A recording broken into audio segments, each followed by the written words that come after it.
Speaks of an integrated solution for these learners to obviously make it to higher learning. But what are some of the general technological and educational challenges that learners face in rural areas and townships? Well, on the technology side, the bulk of higher education funding opportunities are applied for online, and they are supposedly meant for rural youth. Now, that's a serious contradiction, because the bulk of rural youth do not only not have access to computers, but let alone the internet itself. So this creates a very big educational information gap, and it also further widens the gap between post-schooling opportunities and their intended beneficiaries. So ultimately, you have a whole lot of funding opportunities put online by various companies, sometimes even NGOs themselves, but those who are supposed to access them cannot possibly even imagine where to begin to apply, let alone doing so successfully. On the educational side of things, the bulk of challenges start from grade 9, where learners are expected to select the subjects the following year that will then be in line with their career choices later, after they complete their matric. If you make your mistake in grade 9, for example, pick maths literacy when you're trying to be a doctor, it's so sad to see many young people who are unable to pursue their intended careers because they made all the wrong choices in grade 9. So our volunteers make it a point that they go down as far back as grade 9 to make sure that our learners select their careers from an informed perspective. Let's go back to your comment with regards to technology in rural areas. We are heading to a digital era, and I wanted to know how Thusanani is bridging that gap. I understand that for now, you are visiting rural areas, per region, but how are you also bridging that gap technologically? Well, our view is, first what we did is that because most institutions of higher learning are now going online in terms of applications, we decided to go to rural areas, in particular rural high schools based in rural KZN, Eastern Cape and Limpopo, and design a form that is a web interface of what you would normally feel when you're applying online to a university.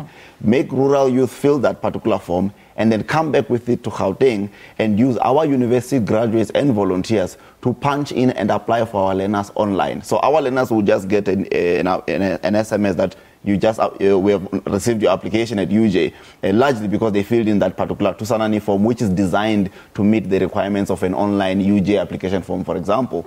That's one way. But instead of fighting the continuous digitization of the enrollment system, we intend to partner with relevant stakeholders to put ICT centers in rural areas. ICT centers that will not only help rural and townships to apply for post-schooling opportunities that are offered online, but also will provide the much needed computer training that one would need before you even access institutions. You can imagine how it's like to access a program in university where you're supposed to do software engineering and you never seen a computer in your life. That largely contributes to the underperformance at first year level and so on. So really, ICT centers are the main solution that we are going to be rolling out, particularly from 2015 moving onwards, because if the country is going digital, there's no reason for us to let the rural community be left behind. Without organizations like Thusanani, Mukovhe, what are the chances of learners based in townships and rural areas making it to high institutions of learning like your WITS, your UJ, generally? Very slim, extremely slim. Why? Largely because I always use an example that I'm a VETS graduate who does not qualify to go to VETS today. Why? Because the points I needed to apply for a BA law in 2007 won't even get me past the security guards in 2015 because of the escalating points requirements that one would need to enroll into such a particular program. So the enrollment system is becoming increasingly competitive. But at the same time, you have an unequal access to learning material necessary for one to compete when you apply for such institutions. So you have the rural and your township communities still remaining the same, while the required points and subject requirements for you to enter certain programs continue to climb. So now you have to first deal with the access to resources. Just study guides to be able to cope with an exam. Just having a teacher who is arriving on time and teaching you relevant stuff. 1. 2, you need to be able to access your forms, or in this case, fortunately, there's still a paper-based and an online application form. Once you access those forms, you must complete them accurately. 50% of financial aid forms that were rejected at some point at VETS were rejected because they were not completed accurately and they were not accompanied by proper documentation. So the information gap goes beyond just accessing the forms, but you must also know how to fill those forms and make sure that you complete them accurately for you to make it inside. So you have to tick a lot of boxes. And when you're in rural communities and township communities, you have to go through your socio-economic nightmare first before you can even begin to think of competing with people in Parktown High or any other university for that. I mean, any other high school for that matter. But, for us, we know we can solve everything overnight.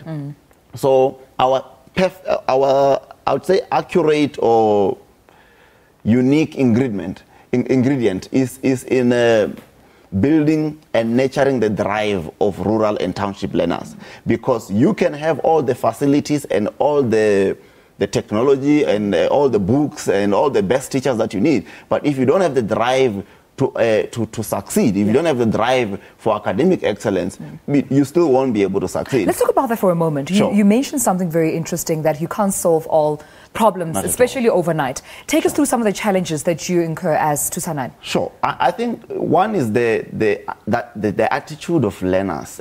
Most learners, for example, have an attitudinal problem towards maths and science. So they are scared of it. So they will either run away from it, and if they are in it, if they decided to go with the maths and science route, they still don't have the necessary confidence and belief in themselves that they can actually make it in this field. So automatically, they believe they won't be able to make it. It's so difficult to be able to convince someone to pass when they themselves do not believe that they can be able to pass. So you have to start there. But two, most rural schools that we have visited, particularly in the Eastern Cape and Limpopo and KZN, most learners are not sure about the combination or the linking of subjects you select and the careers you would be able to enroll in once you complete your matric. So that's another challenge that we have to now deal with through our volunteers. But that's the reason why we exist. That's the reason why we're here, is to make sure that we can bridge that information gap so that every township and rural youth is as informed as everybody else. And that way you have a kind of equal opportunity. Yeah. Well, due to time, I need us to just briefly slot this in. I understand that you're launching Thusanani Foundation tomorrow at Wits University, and some of the keynote speakers expected is, of course, the Deputy Minister within the Higher Education Ministry, Deputy Minister Mdumanan, as well as our Honourable President, Mr. Jacob Zuma, giving a keynote address. Briefly tell me about that and how people can be involved. Well, this is really a milestone for us as Thusanani Foundation.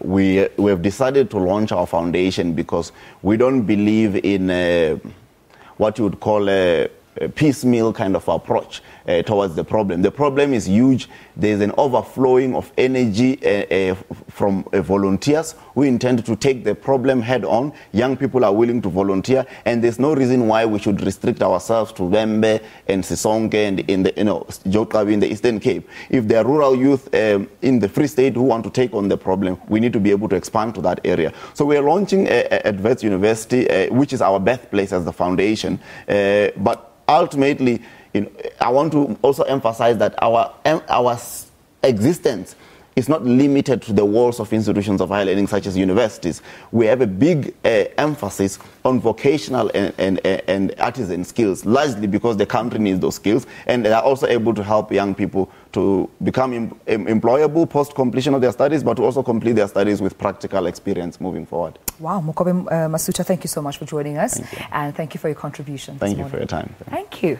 Well, that was the CEO of Thusanani Foundation, Mukovhe Masutha, taking us through Thusanani Foundation as an educational organization, and of course they'll be launching tomorrow at Wits University, of course with the keynote address given by the Honourable President Jacob Zuma, as well as the Deputy Minister within Higher Education, Deputy Minister Mduduzi Manana. But with that said, we go over to an ad break and